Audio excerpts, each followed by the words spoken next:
Welcome to the Profit Answer Man, Mike Peterson. It's great to have you join us today. Thanks so much, Rocky. Pleasure to be here. And I'm excited to learn from you. Can you share a little bit about yourself and your business? Absolutely. I have a little bit of an unusual background in that I was a HR and IT executive. So two skill sets that you don't often see in one person. Oftentimes HR people get a reputation for not being super tech savvy. And so it's understandable to be a little bit surprised by my background. Really enjoy helping to build high performing teams through that dual lens of HR and IT. The more I manage those functions, the more I realized that they're incredibly powerful when you use those two really together in concert at an organization. About 2 years ago, I had a big health scare and caused me to really take a step back and reprioritize my life. So I decided to leave corporate America and start a consulting firm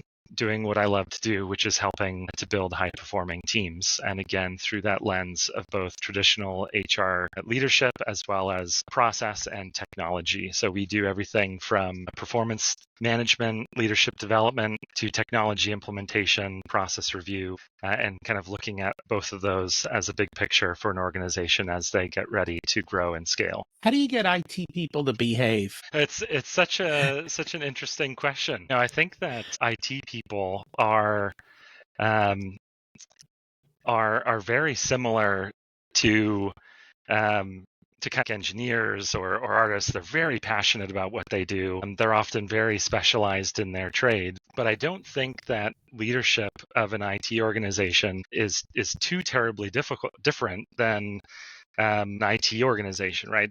Deep down, IT professionals, they want what's best for the organization. They want the organization to succeed. And I think it's important to try to kind of tie in the big picture, explain the why we do what we do, and make sure that their expertise is really tied into that strategic vision of the organization. Because if left alone, right, they would just be playing with their fun toys and they just love it. And so there needs to be that anchor there. There does. And I mean, at the end of the day, and this is true of many different parts of or people in general, right? We all want to play with our toys and we think our toy is the best and it's going to solve all the company's problems.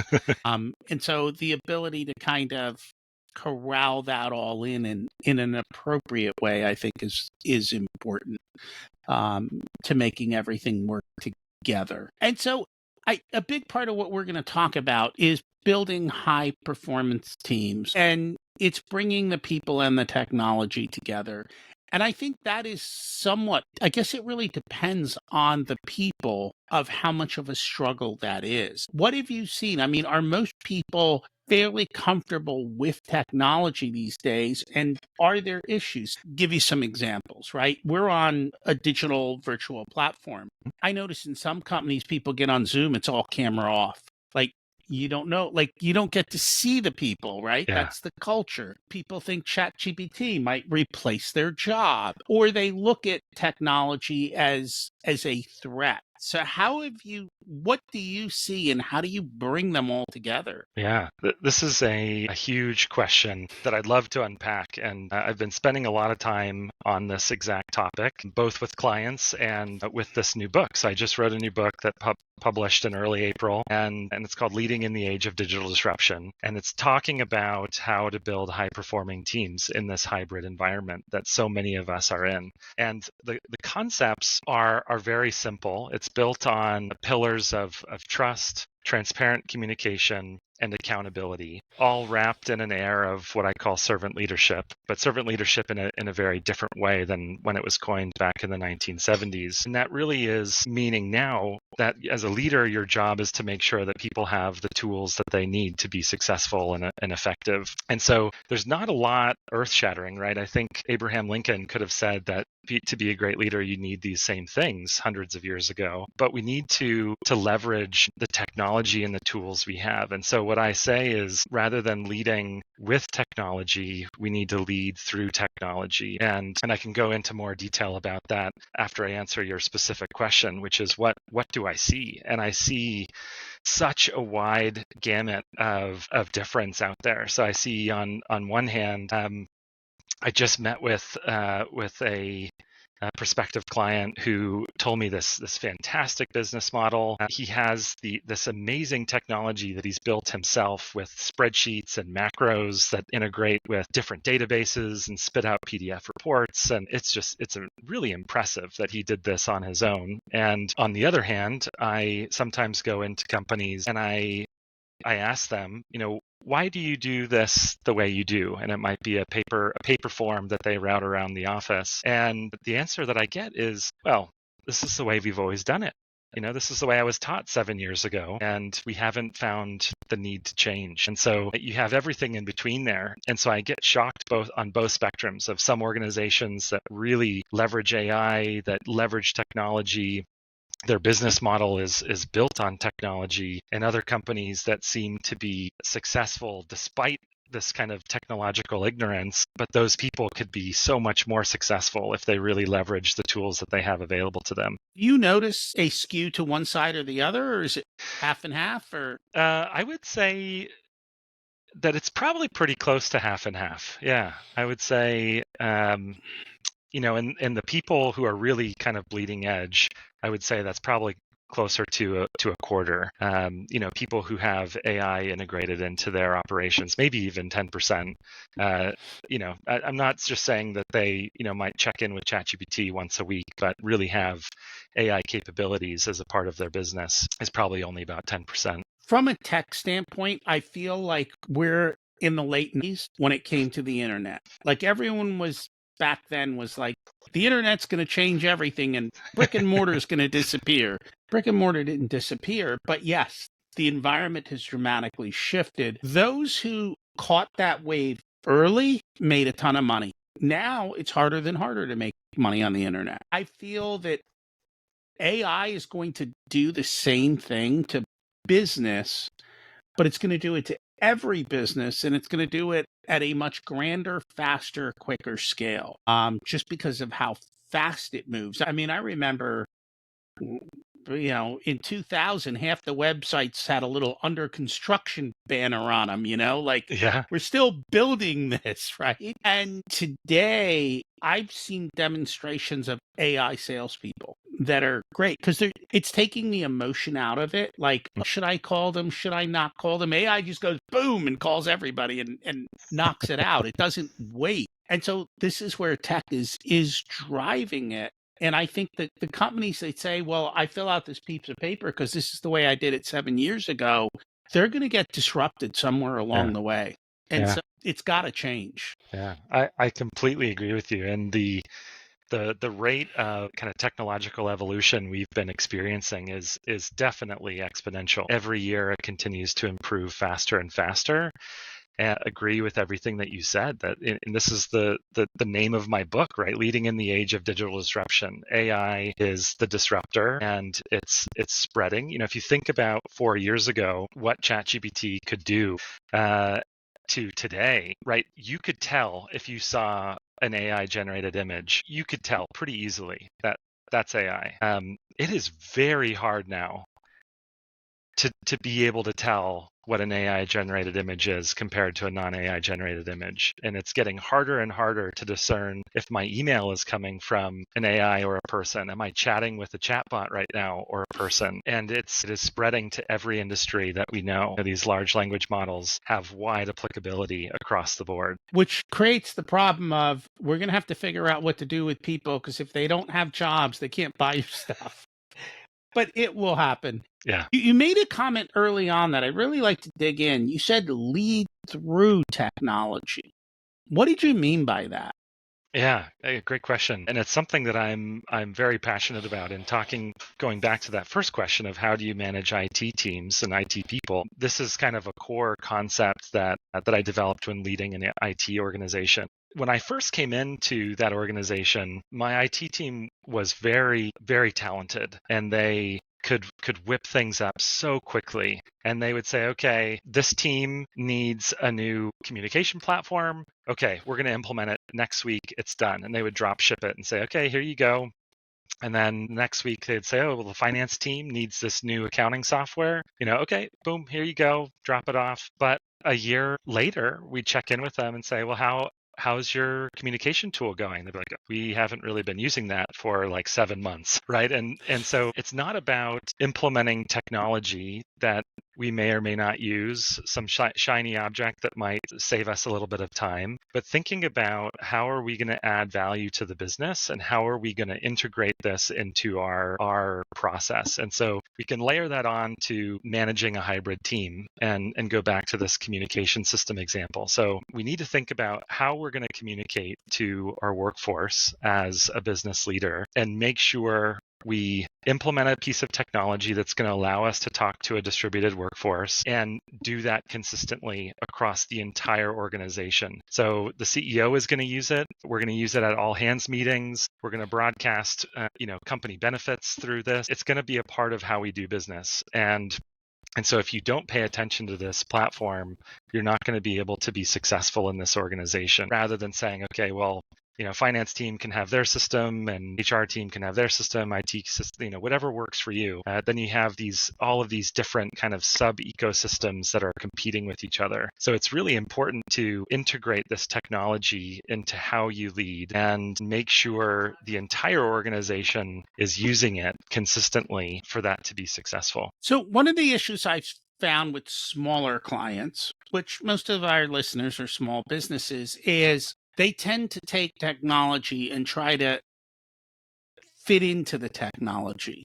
And I tell people you shouldn't fit the technology should fit you. So don't go out and buy a pair of extra small pants and try and put them on if they're not going to fit, because you're really going to struggle. You might need pants, but that's not going to work. And so it's appropriate technology and technology that serves you. But I find a lot of times they don't realize that it's a mistake until after they implement or after they make a commitment. And I don't know what you have seen in that space of how do we appropriately figure out that this is the right technology, because changing it in the future is difficult. And then the second thing that I've noticed happened is the technology started at $19 a month and now it's $1,900 a month. Yeah. And so the price is skyrocketed for a lot of things. Yeah. Well, I completely agree with your recommendation. I think there could be certain applications where it is nice to try and meet in the middle and have a company change their process to fit a piece of technology if their process is grossly outdated or overly complicated. But I would say 95% of the times it's more important to have it be the other way around, where the technology is fitting the client. And that's because businesses are so different, right? We all do things different ways, and how we do things really impacts the culture of an organization. And so changing a process can seem very mechanical, but it really does have a big influence on how we show up as an organization. And implementing a piece of technology is very disruptive on its own, right? It takes a lot of time, it takes a lot of money. You have to take time away from your day to buy the system, to implement the system, to train the organization on using this new technology, train managers, train sales reps, whatever the technology's for. And so if you decide, wait, this is the wrong piece of technology, it's now even more work to go back and implement a new piece of technology. And I have found that so many people and businesses implement technology without having a full understanding of the implications. And they feel like once they're live that they got a bait and switch, right? The salesperson said that it was going to be this magic bullet for me, and it's not working. It's not giving me the value, or it's not doing what they said they were doing. And now they're kind of just stuck with it. And it's actually too costly to then go and rip it out and try to find something new. So I think it's just so incredibly important to make sure you do it right and make sure you think about how you're going to lead through that technology after it's implemented. And I think once it's in, trying to do the second change on top of one bad change creates an environment that is not conducive to change, because they don't trust you, right? At that point, they go, you screwed it up the first time. How do I know you're not going to screw it up the second time when you go somewhere else? And so those are difficult choices that have to be made and done well. Yeah. Change fatigue is very real. I've seen a lot of organizations that resist and reject change just because they have a little bit of PTSD about how is this going to go? It's probably going to fail. And so you want to pick your battles wisely. So in the book, you have those three pillars, so to speak: trust, communication, and accountability. So how do we build trust in today's environment? Yeah, I think trust is really the foundation of any successful team, and it has been for a while, but I think it's even more important now. And I think that there's a little bit of a misperception of trust. When I talk to leaders and to clients, they often say, well, I trust my team, so I don't need to talk with them. I know I'm going to tell Rocky what to do. He's going to go off and do it, and he's going to come back 3 weeks from now and have this product. And I really think we look at trust through a different lens today, which is the mutual belief that people are operating in the best interest of the company. And that takes a lot of effort, and it takes a lot of communication. And so,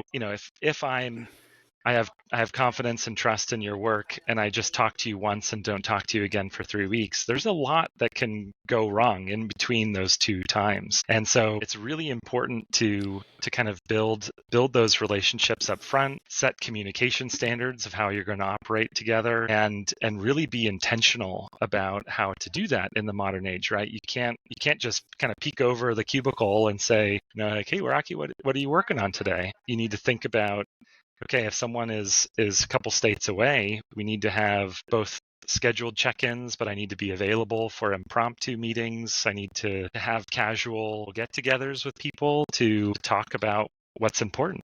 Do you have mileposts for the project, or certain types of ways that, not necessarily that you have to check in, but you realize, hey, it's 3 weeks and I'm seeing the progress along the 3 weeks because certain things are getting done, and you can tell that because you have a system that shows you that? Yeah, I think it's incredibly important to really help make sure you're intentionally going towards success. And so, talking about the second step first, and then we'll jump to accountability. Second step is transparent communication, which is very simple in philosophy, but somewhat difficult and rare in practice. A lot of people think, I'm hiring this person because they're an expert. I don't need to tell them what to do, right? But they need to know what success looks like. There needs to be a feedback loop, both directions, where I give you feedback, you give me feedback, and we continually have this conversation around what does success look like in a very, very transparent way. Thinking about trust, we're having this transparent conversation for the benefit of the company, right? Not because I want to hurt your feelings or because I think you're a poor performer. It's because we're working in the best interests of the company. And so accountability is really using both of these two things together and putting a name on it. So accountability, I often hear is, I come into companies and they say, well, we have no accountability. James over there just messed something up last week and he didn't get fired. There's no accountability. And that's accountability based on fear. But what I talk about in the book is accountability based on trust. And so that means that we're working on this together. We need to know who's doing what when. So we need to know what each team is responsible for. What are the big milestones that are going to come up along the way for us to be able to kind of pick our heads up from the grindstone and say, are we still heading in the direction of success together? And it's so incredibly important to have those milestones so that you don't end up surprised when you end up 50 miles away from where you were hoping to go. And I agree with that. I'm just thinking about how we build out systems with what we do. And we do basically, what we have is checklists saying done, not done. And certain things within the checklist then have approval parts. So this part got done, it gets sent to me. I can then look at it and make feedback. Is it good? Is it bad? Do we have to change the process?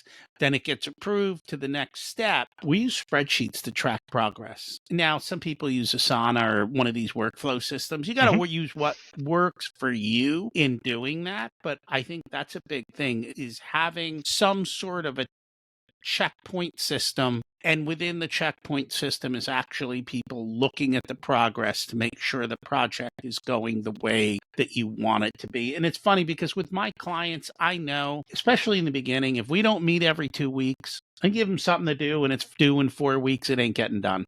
That's just, it's the same basis. Profit first is based on Parkinson's law. Parkinson's law basically says you will use all the time and money allocated to the project. So you give someone 4 weeks, they're not doing 4 weeks of work. They're waiting till like day before it's due, and then they're rushing through it at the last second.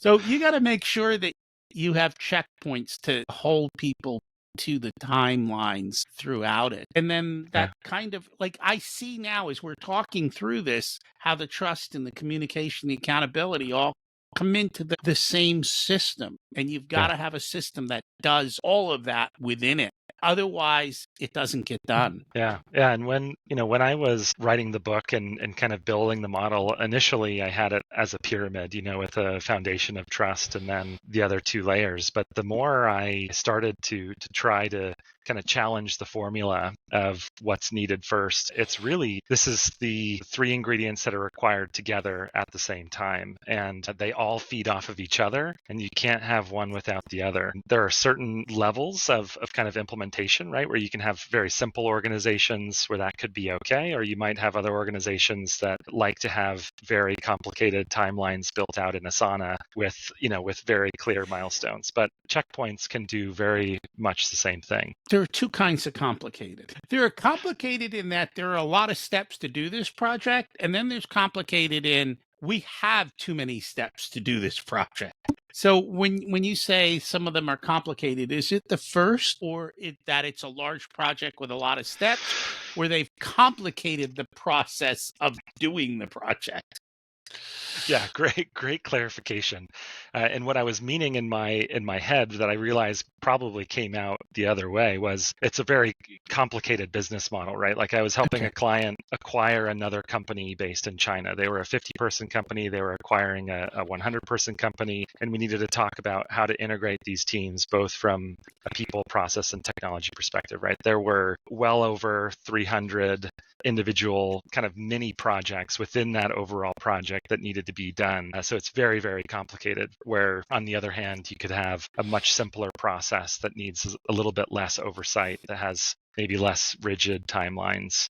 Yeah, because I definitely don't want to overcomplicate just because I like to micromanage. When you look at all those steps, do you ever take the time to say, do we really need to do this? Absolutely. Absolutely. I think part of the process is that feedback loop, right? Is this really adding value to the company? Is this going to be worth our time and effort in doing this? And really, what are the goals, right? What are we trying to get out of this? Because scope creep is inevitable. You will always have scope creep, and it's kind of this continual process of kind of rechecking: is the juice worth the squeeze? Do you find most people do that? To Ask that question? No, it's often, I feel like it's missed. I do. Okay.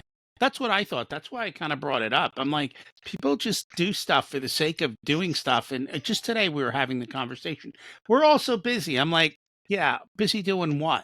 Like, because I can tell by the stats that you shouldn't be busy because the numbers say you're not. Yeah. Now, whether you're doing things that are useless, sure, but it might not be relevant. Yeah. Yeah. When I was at kind of the height of one of my last companies before we got acquired, I was managing an HR department and IT department, and would have my regular department meetings and one-on-ones, and everyone said, we are so busy, we're slammed. I don't even have enough time to eat lunch. Like what? Like working weekends? Like what? I don't want you to work weekends. I don't want you to work through lunch. It's important for you to take care of yourself, and it's important for us to kind of know what's going on. If we need to hire more people, let's do it. But before we do that, let's take a step back and let's actually kind of catalog everything that everyone's working on. So I had this initiative where we started to write down every project that everyone was working on, and it was a list of 99 projects. And I was just like flabbergasted. And we as a team went through this list. Okay, how do we kind of categorize this? What's a must have, kind of high, medium, low priority, high, medium, low impact, and short, medium, or long term? Like what's the deadline? Do we need to do this tomorrow, or do you need to do this a year from now? And after this exercise, it turned out that we had 14 projects on the list from 99. Yeah. A lot of wasted effort. And I think if you don't take the time to ask, do we need to do this? That is what happens, which kind of brings me to this next question. And it kind of falls into that, although I didn't expect it to. What we permit, we promote. And if we promote this kind of chaos, then we promote it. But that's not really what it's about. It's about behaviors. And what behaviors we permit, we promote. Because people will do what they see others do. Yeah. Yeah, absolutely. This is possibly one of the most impactful quotes of my career. I've read a lot of leadership books and done a lot of workshops, and it was actually a leader in one of the companies that I worked with who was the one who first told me the quote. And it's a little bit unclear who originally coined the term, because there's a little bit of a debate on that online. It's really powerful that, if we say one thing, right, like let's just take lying, for example. If we say lying is bad as an organization, we don't want to lie. That's great. But then if lying happens in the team, what do we do about it, right? If we don't do anything about it and everyone starts lying, then of course, actually lying is accepted on the team, right? And it's so incredibly important to lead by example and think about what we permit, we promote. If you let bad behavior slide, you're actually encouraging it. And if one person sees bad behavior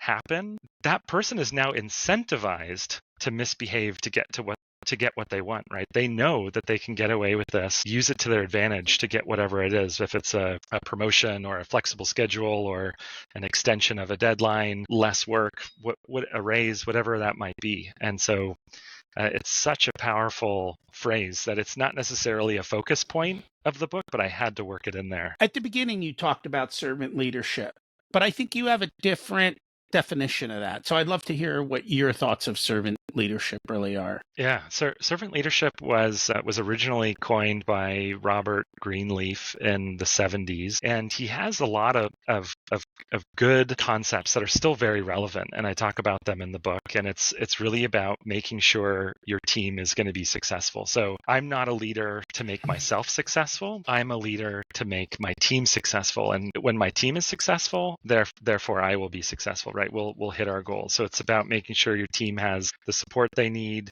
the guidance they need, the development they need. And all of that is incredibly relevant. But I think in today's age of digital disruption, it's really important to make sure your team has the technology they need to be successful. I've worked with clients that view that as micromanaging, and they think that if their team wants to use paper forms, then by all means use paper forms. But what they don't see behind the scenes is that, not leveraging technology is costing them a lot of money. And in some cases, it could be millions of dollars. And so if teams can effectively leverage technology in what they do, it can add a tremendous amount of value. It can relieve a tremendous amount of stress, and it can build a lot of efficiencies in an organization. I'm struggling to think of where a paper form would make sense other than a sticky note. That's the way I feel.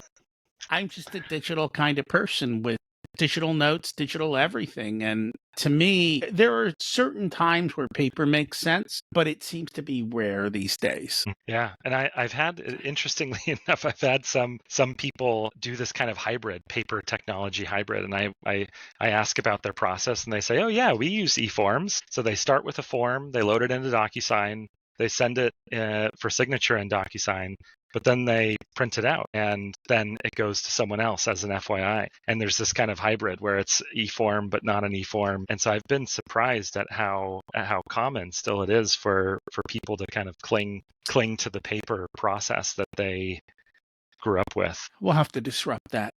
That's my goal. It does not seem very profitable in our world. Yeah. If people would like to learn more about your company, the book, where can they find out more about you guys? Yeah, I'm very active on LinkedIn, so you can come find me on LinkedIn with Mike Peterson or Apex Consulting Partners. You can find my website at apexconsulting.partners, and you can find Leading in the Age of Digital Disruption on Amazon or wherever you buy your books. Cool. Well, thank you so much for joining us today. Thank you so much for having me, Rocky. It's been a pleasure. Hey, thanks for listening to the entire unedited video of the Profit Answer Man podcast. You can actually get the full podcast in audio only format here on YouTube or any other of your favorite podcast players. Don't forget to go check out episodes 1 through 13. They lay out the foundation of Profit First in the book and how to get started. In addition, we've got hundreds of episodes for you to check out. And if you remember to subscribe, you'll always be updated when we put a new one out every single week. Thanks for listening. Have a profitable week.